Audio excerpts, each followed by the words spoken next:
நலம் காக்கும் ஸ்டாலின், உங்கள் குடும்பத்தின் நலன் அரசின் பொறுப்பு. வேங்கை வயல் தொடங்கி கவின் ஆணவ படுகொலை, தூய்மை பணியாளர்கள் போராட்டம் வரையிலும் திமுக அரசுக்கு எதிரான விவகாரங்களில் விசிக தலைவர் திருமாவளவனின் அணுகுமுறை மென்மையான போக்கிலேயே இருப்பதாக சொல்லப்படும் விமர்சனம் சமீப காலமாக வீரியமடைந்து வருகிறது. திமுக உடனான கூட்டணிக்காக வரிந்து கட்டி கொண்டு பேசும் திருமாவளவன் மக்களுக்கான அடிப்படை பிரச்சனையில் எந்த ஆர்வமும் காட்டுவது இல்லை என்று விமர்சனமும் எழுந்துள்ளது.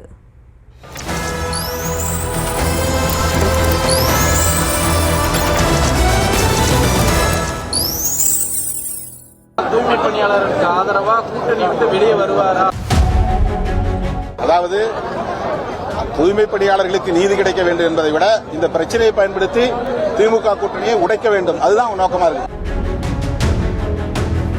கடைசி நாள் போலீஸ் போய் அவங்களை கை வைக்கும் போது தானே எடப்பாடி பழனிசாமி அவர்கள் வாய் திறக்கிறாரு. 15 மண்டலங்களை 11 மண்டலங்களை அவங்க தனியார் மயப்படுத்தினாங்கல்ல, அதுக்கு அதிமுகவுடைய பதில் என்ன? இதை வச்சு அரசியல் பண்ணுவது ரொம்ப ரொம்ப அற்பமான ஒரு அணுகுமுறை.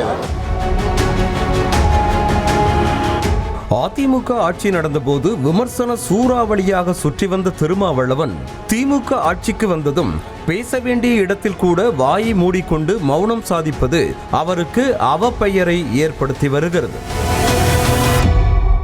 சென்னையில் 13 நாட்களுக்கு மேலாக பணி நிரந்தரம் கோரி போராட்டம் நடத்திய தூய்மை பணியாளர்களை போலீசார் வலுக்கட்டாயமாக கைது செய்த நிகழ்வு மனதை உலுக்கும் வகையில் இருந்தது. மனசாட்சியின்றி போலீசார் நடந்து கொண்ட விதம் ஆளும் திமுக அரசுக்கு எதிராக விமர்சனங்கள் எழ காரணமாக இருந்தது.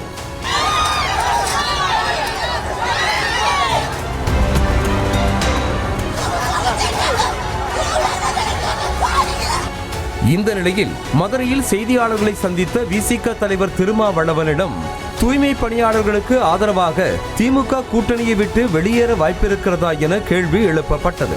அதற்கு அற்பமான அணுகுமுறை என்று டென்ஷனான திருமாவளவன் பிரச்சனையை பயன்படுத்தி திமுக கூட்டணியை உடைக்க சிலர் முயற்சிப்பதாக பொங்கி எழுந்தார். தூய்மை பணியாளர்களுக்கு ஆதரவா கூட்டணி விட்டு வெளியே வருவாரா? இது ரொம்ப இதை வச்சு அரசியல் பண்ணுவது ரொம்ப ரொம்ப அற்பமான ஒரு அணுகுமுறை.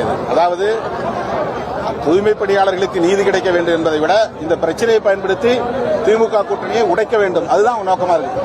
அப்ப இதையும் அவங்க அரசியல் ஆதாயத்துக்கு பயன்படுத்த முயற்சிக்கிறாங்க. தூய்மை பணியாளர்கள் பணி நிரந்தரம் செய்யப்பட வேண்டும் என்பதுதான் முதன்மையானதா இருக்கணும். அடுத்து இன்னொன்னு தூய்மை பணியாளர்கள் பெரும்பான்மை தலித்துகளா இருக்கிறாங்க, அதனால தலித்துகள் தான் இந்த பிரச்சனையை பேசணும், திருமாவளவன் தான் பேசணும் அப்படிங்கிற ஒரு பார்வையும் ஏற்புடையதல்ல. அதோடு போராட்டம் நடத்திய தூய்மை பணியாளர்களில் பெரும்பாலானவர்கள் பட்டியலினத்தைச் சேர்ந்தவர்கள் என்ற நிலையில் அதற்காக தாம் மட்டும்தான் குரல் கொடுக்க வேண்டும் என்று சொல்வதும் ஏற்புடையது அல்ல என்ற திருமாவளவன் இன்றைக்கு போராட்டம் நடத்தும் யாரும் அதிமுக தனியார் மயத்தை கையில் எடுத்த போது வாய் திறக்கவே இல்லை என கொந்தளித்தார். கடைசி நாள் போலீஸ் போய் அவங்களை கை வைக்கும் போது தானே எடப்பாடி பழனிசாமி அவர்கள் வாய் திறக்கிறாரு. இந்த வாய்ப்பை பயன்படுத்தி 13 நாள் தொடர்ந்து அதிமுக அந்த போராட்டத்தில் தலையிட்டு இருக்க வேண்டியதானே? ஏன் தலையிடல? அவங்க பிரைவேடைசேஷன் பண்ணாங்களா, அதுக்கு என்ன அவங்க பதில் சொல்றாங்க? 15 மண்டலங்களை 11 மண்டலங்களை அவங்க தனியார் மயப்படுத்தினாங்கல்ல, அதுக்கு அதிமுகவுடைய பதில் என்ன? அரசாணை 152 போட்டதே அதிமுக தான்.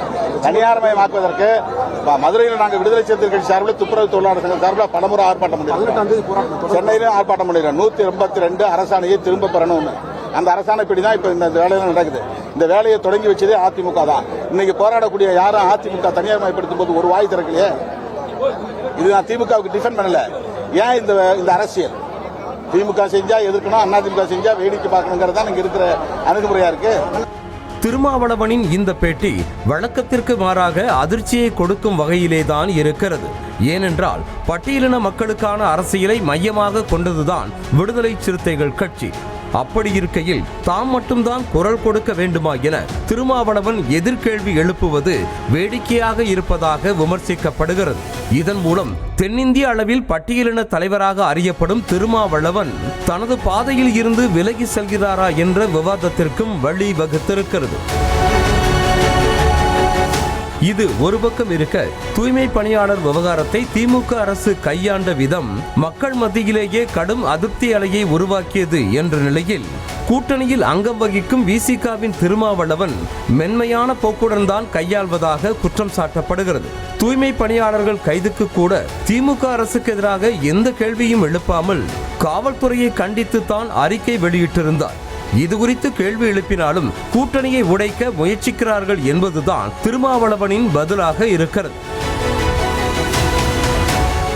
திமுக கூட்டணியில் இருந்து விசிக விலக வேண்டுமா அல்லது இருக்க வேண்டுமா என்பது அந்த கட்சியின் முடிவுதான் என்ற நிலையில் வேங்கை வயல் விவகாரம், கவின் ஆணவ படுகொலை, தூய்மை பணியாளர்கள் போராட்டம் போன்ற விஷயங்களில் திமுகவை ஏன் எதிர்த்து கேட்கவில்லை என்ற கேள்வி கூட எப்படி கூட்டணியை உடைக்க முயற்சியாக கருத முடியும் என்பதை திருமாவளவன் தான் விளக்க வேண்டும் என்கிறார்கள் அரசியல் நோக்கர்கள். கவின் ஆணவ படுகொலையை அடுத்து சில நாட்களுக்கு முன்பு ஆணவ படுகொலையை தடுக்க தனி சட்டம் இயற்ற வேண்டும் என விசிகாவும் கம்யூனிஸ்டுகளும் சேர்ந்து முதலமைச்சரை சந்தித்து பேசினர்.